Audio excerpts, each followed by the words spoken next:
بسم الله الرحمن الرحیم. ګرانو مرګرو زه یم کیسر خان او تاسو ګورئ کرایم کہانی. ګرانو مرګرو تاسو ته به یاد یو هفته پهله د بډبیرې تاڼې په حدود کې رهزنانو باقاعده ناکهبندي لګولې وه او موټرسایکل باندې او سوزکي کې خلک لوټ کړي. دا واقعیت د رهزنې موږ تاسو ته رپورټ کوو. ډیلی یو نه یو ځای کې کېږي، خو دې کې ښه کار دا شوی دی چې لا هفته نه وه تېره او پولیس ډېره ښه کاروایي کړې ده. دغه پوره رهزنان چې کوم ګروپ و هغې هم نیولی دی. دې کې هغسې یو رهزن هم نیول شوی دی چې دې نه مخکې په پولیس مقابله کې زخمي شوی و. کله چې هغه ټیک شو هغې نه پس هغه بیا وارداتونه شروع کړل. نو دې حوالې سره به د ایس پي صاحب سره هم خبرې کوو، د نور پولیس افسرانو سره هم خبرې کوو او دا چې کوم کسان د رهزنانو لوټ کړي وو هغې سره به هم خبرې کوو. موږ سره اوس ایس پي صاحب نه تپوس کوو چې دا ګینګ څنګه ونیوی شو. جی سر. بسم الله الرحمن الرحیم. قیصر خان د ټولو نه اول خو ستاسو شکریا ادا کوم چې تاسو راغلی. چونکې نن د اتوار ورځ وه، ستاسو هم چوټي وه، خو ستاسو چوټي موږ چې دی نو خرابه کړه. دا مختلفو اوقاتو کې خو په 99 باندې چې دی نو تبلیغیانو یو سوزکي نه دیو پیسې او موبایل یې اخیستی وي، یو یې موټرسایکل اخیستی و. په شیخانو کې او په توت خیبري کې مختلفو واقعې دیو انوالو. په دې کې کوم مین کس چې دا تاسو یاد کړو چې مخکې هم زخمي شوی بیګام بیا لګېدلی دی په ډزو کې، نویدې چې دی مخکې هم په دې کې لګېدلی او دا کوم ملزمان چې دي یارې ایاز او عبدالوهاب، نو دا مخکې هم په 9 مقدمو کې دوی مطلوب دي، عدالتونو ته تللي دي، بیا د عدالتونو نه آزاد شي دي، دوی د سنیچنګ او آیس او دا کاروبار کوي. نو دا بیګا چې دی نو ایسچو صاحب ته اطلاع وه، نو ډي سي پي صاحب په نگرانۍ کې ظفر خان او ایسچو صاحب کې پنجم دیو تلی دیو ناکهبندي کړې وه. ناکهبندۍ دوران کې چې کله هم دا نویدې دې راله نو دیو په پولیس پایرو کې اشاره یې ورکړه او دې کراس پایر کې چې دا نویدې ولګېد زخمي شو. د اسپتال چې انټاروګیټ کو سرسري نو د دې نورو یارې او ایاز او عبدالوهاب دا نومونه د ووي چې دا ما سره شریک دي. په دغه ټایم باندې د ده نه موټرسایکل او سنیچ شده موبایل یې دا هم ریکور شوي. نن سهار د شپې چې دی نو ظفر خان او خوشحال خان تفتیشي افسر او ایسچو صاحب دیو ریډو کو دا نور 3 کسان یې ونیوه. د دیو نه 2 موټرسایکلې 30,000 روپۍ او 6 موبایل چې دی نو دا ریکور شوي. دا کوم رهزن چې یو ځل زخمي پولیس مقابله کې زخمي شوی او بیا دې جیل ته څونه وخت په جیل کې تېر کړی وروته کله و جي د پوره ورځ یو شي جي 15-16 میاشتې وشي چې راوتی و. دیو پسې موږ ګرځو بار 55-110 کې بیا موږ درنه کوو، خو بیا راوځي او انشاءالله دې ځل سم لګېدلی دی. نو الله دې کړي چې بیا راپانه شي. دې وقوعې باره کې دې څه ویلي دي چې دا واقعي مونږ کړې ده؟ بالکل جی، دا خو تاسو ته تپوس هم کولی شئ. دا دیو نه ریکوري شي د باقاعده د موټرسایکل یې تاسو ونیوي، د موبایل یې تاسو ولیدي او کوم چا نه چې سنیچ شوي دي هغه هم موجود دي، هغو نه هم تاسو تپوس وکئ او پیسې جي.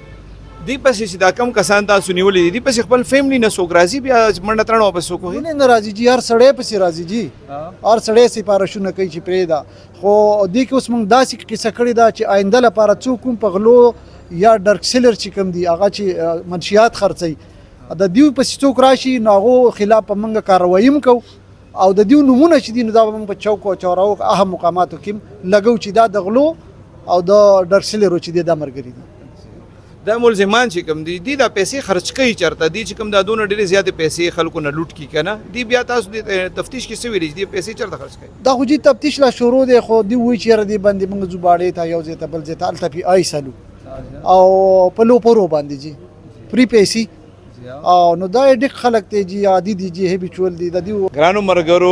د بډبیرې تاڼې په حدود کې چې رهزنانو کم کسان لوټ کړي و دې ټایم کې زه هغې سره ولاړ یم. د دې نه به پوښتنه کوو چې دوی چېرته او دا واقع څنګه وشوه. جی ستاسو نوم څه دی، تاسو څه کار کوئ او دا واقع څنګه شوې وه؟ زما نوم محمد عثمان دی او زه خپله صدر کې ټیلرتوب کار کوم، لیډیز کار کوم.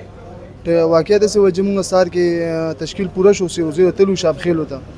هلته نه چې را روانو نو مونږ له امیر صاحب تاسو په وخت لاړ شئ، هغې ته ووایي هلته امیر صاحب ته جومات کې چې کښېنې مونږ راځو. څه کې را روان وئ؟ مونږ په موټرسایکل وځي او دې مونږ دواړه ملګري ناست وو. بس एकदम چې کوم دی که نه 3 واړه ملګري ووته، 3 کسانو مونږ باندې بلوډونه وواله.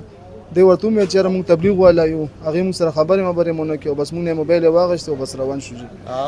بس بیا دغه دوران کې تاسو ورسره څه مزاحمات یا څه خبرې اترې شوي دي؟ نه جي هېڅ هم نه یې شوي. تاسو ورته وایي چې تبلیغ والی ونه سوی؟ جي مونږ ورته ویل مونږ تبلیغ والو، به زما موبایل زما جیب نه موبایل هم واخیسته، 12,000 روپۍ هم واخیستې ما نه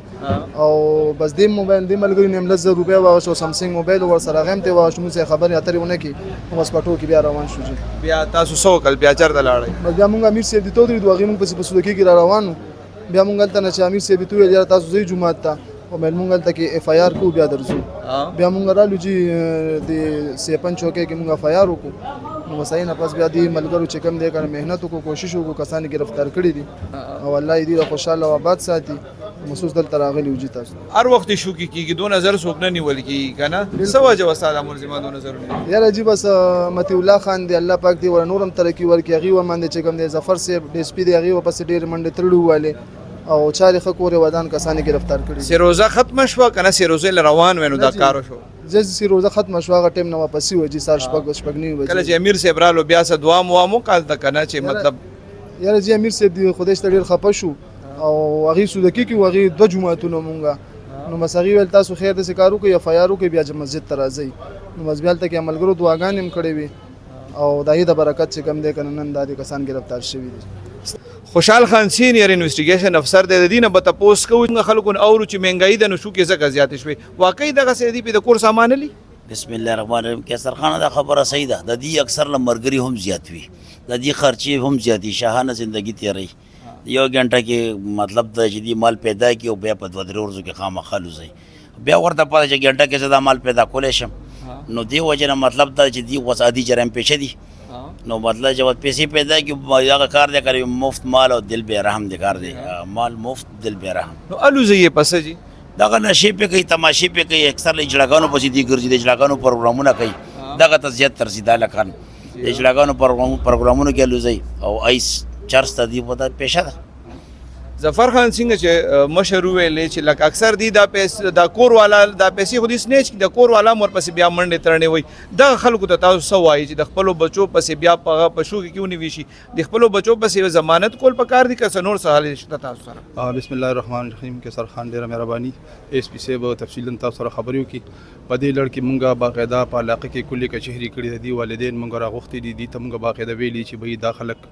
راه راس باندې ردي دا لوفر لفنګا لکان دي خو مین سیس دار چې د والدینو نه د دې مشرانو نه د سیزوران دي او آینده د پاره به مونږه چې کم کسان د دې ضمانتونو ترازی یا کچرو پسې منډه وای ایس پی صاحب لکه خبره کلیر کا د هغې خلاف لیګل اکشن باغستی کیږي او دې روکثام ان شاء الله په دې طریقه ستاسو نوم دی تاسو کار کوي سید محمد حارث ایسی ګانو کار کو دا واقعیا بیان کسینګ چل شو سر مونږه سیروزی لتلی او بیا سیروزی نه واپسی و کور ته راتلو نو مونږه را روانو خو مزیدار سپیډ کې را خوشي و او एकदम نه اچانک خلک راووته او مخونه پټ کړي و او تمانچې بلوډونی واله نو مونږ ورته ویل چې مونږ تبلیغ والو نو هغه مونږ ته ویلي اډو هیڅ کش پښیونه کو بس مونږ نه پیسې مو هغه سه موبایلونه شناخت کارت چارج پورې رانه واغسه او پټوله واپس کو شو نو بیا بازار روډ ته راووتو چې روډ ته سنگل زمو مرګر راوړه مونږه یې اطلاع وکړه نو امیر صاحب تاسو لاړ شي راپورټ وکړه چې مونږ لاړو چوکا کې راپورټ وکړو متی الله سر دی الله خو کی ډیر کوشش وکړو ای بیا ویل تاسو بیا سبا راشي چې مونږ سبا راغوي تاسو غم مکوئ مسلمان مونږ پیژندلی دي او مونږ به گرفتار کو ډیر زر اس د خلک اکثر وی کنه چې د رهزنان رال او تاسو هم دوه یا وغیم دوه یو کسره تماچوا ا کیفیت یاد کا سمره یری سي بالکل ډیر یری سر چې څنګه رامنډي کې وبلوډونی والو مخونه پټ کړو مونږ خو بس امان او بسر سم ورک ځان نه څخه دي سر دالې موبایل لاغو شناخت کارت جوړ شو پیسې براشي جان لاړو مال لاړو نو یو شی ورکې لاړو موږ سره چیړو نو کو دی خو د سر نه تیر دي ایس ماران دي ایس کې دي ټول د سر نه تیر اس یره د باندې تیر کړي و د ډاس جی ولینا کوم ورته نه ورکو مونږ ویشتو بد سیرال تمانچی نه ولې سر اس چوسف دار ته وې دي چې دا کم شي زونه د موټر سایکل د موبایلونو دار څه چې دي سنیچ کی دا خرڅي چرته بسم الله الرحمن الرحیم مهرباني کې سر خان دا موټر سایکل موبایل نه دی چې واخلې نو د دې خپل ریسیور زی هغه کې اوس مونږ کار شروع دی ان شاء الله یو ریسیور دی هغه انفارمیشن ملو شي بل زر گرفتار شي نو هغه ریسیور په تر دې دا غونډه کې ودا بیا دی افغانستان ته سمګل کوي نو الته شون کې بیا مونږ سره هغه د دې دغه نشته چې دا بیا مونږ ټریس کو یا الته نه ټریس شنو هغه بیا الته لکه استعماليږي بایکس باره کې دی دا کوي چې زیات تر دې دا پارټس کې نو بیا سپیر پارټس کې دی خرڅي او زیات تر داسې مې چې خفیه داسې ایجنسی طرف ته ولېږي نو د 1 لک روپو بایک چې کم دی په 25-30 هزار روپۍ باندې خرڅ کړي نو هغه دې ته ښه منافع دي ته راځي ګرانو مرګرو د مشرانو خبره ده چې د جنگ هم څه اصول وي خو افسوس چې پیښور کې د جرایم پیشه خلکو ټول معاشرتي اقدار شاته پریښي دي یو طرف ته جنکې او ښځې هم د رهزنې ښکار دي او د دوی نه د پرس نیچنګ واقعات ښه په تیز رفتارې روان دي. نو بل خوا د معاشرې هغه طبقه چې خلک احترام کوي یعنی تبلیغیان یا علماء کرام هم د دغه واقعاتو نشانه دي. داسې پیښې بېشکه چې منشیات او خصوصا آیس سره تړلې وي، خو داسې ډېر کم کوز کیږي چې پولیس د دغه شان کیسونو تل ته ورسي او ملزمان گرفتار کړي. پولیس له پکار ده چې داسې حکمت عملی اختیار کړي چې جرایم پیشه خلکو سره منشیات فروش هم خطره محسوس کړي او د دغه ناسور خاتمه که نه کیږي نو هم د ریاست د موجودګۍ احساس حق قوي طور ټولو ته وشي. خدای نه به نور خیر غواړو.